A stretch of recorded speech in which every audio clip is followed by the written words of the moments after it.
चलित वर्ष अर्थात 2024 वर्ष राज्य में आसी नुआ सरकार। ओडिशा रे एही वर्ष भाजपा गढ़ी नुआ सरकार। तेज विगत 24 वर्ष पर सरकार गढ़ी निज राज्य पाई अनेक काम करिबारे आशावादी अछंती राज्य सरकार।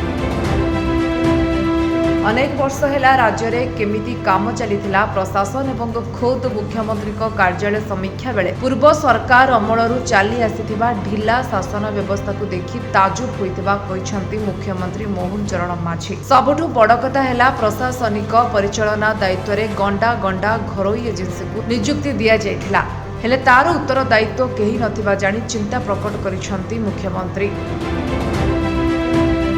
मुख्यमंत्री कार्यालय रे काम करुछंती एकाधिक आउटसोर्स एजेंसी आउ खोद लोक संपर्क विभाग जानिनी मुख्यमंत्री प्रकृत अकाउंट।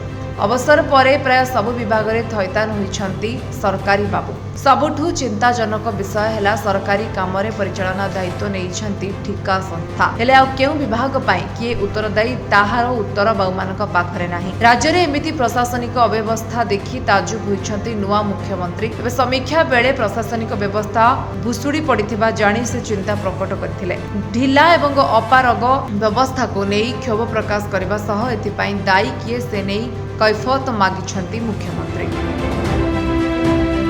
किंतु प्रश्न एठी उठुछि जे सरकारी विभाग विशेषकर प्रशासन सर्वोच्च कार्यालय सीएमओ विभिन्न कार्य को केमिति आउटसोर्सिंग संस्था हाथ को टेकी देइथिले सरकार जेउठी सरकार नीति निष्पत्तिर सबु गुरुत्वपूर्ण तथ्य रही। आउटसोर्स नियुक्ति द्वारा गुप्त तथ्य लीक हेबार समस्त संभावना सत्वे केमिति ए दिग को अणदेखा करा जायथिला एहाकु नै चिंता प्रकट करिसंती पूर्वतन प्रशासनिक। कुहाଯାଇଛି 24 वर्ष धरी नवीन पट्टनायक स्थिर सरकार रे पूरा व्यवस्था को कब्जा करि नेथिला कटेरी ग्रुप।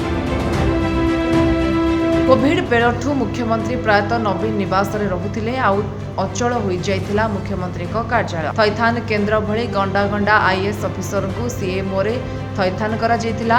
एपटे किंतु मुख्यमंत्री को सोशल मीडिया हैंडल आउ वेबसाइट परिचालना भली सबु काम रे नियुक्ति होइथिले आउटसोर्स संस्था आउ सबुकु अचल करी निज हाथ को सबु क्षमता कब्जा करथिले वीके पांड्या। तबे एभली कहिसंती नुआ मुख्यमंत्री। किंतु सरकार परिवर्तन परे शपथ नेबार 2 घंटा भितर कैबिनेट बैठक एवं 12 घंटा रे ग्राउंड को जाई नुआ मुख्यमंत्री मोहन चरण माझी मंत्रिमंडल को नहीं एक्शन मोड को आसीथिले मुख्यमंत्री एवं प्रशासनिक व्यवस्था को सहयोग करने को से मध्य तांका मंत्री मानक कहिसंती।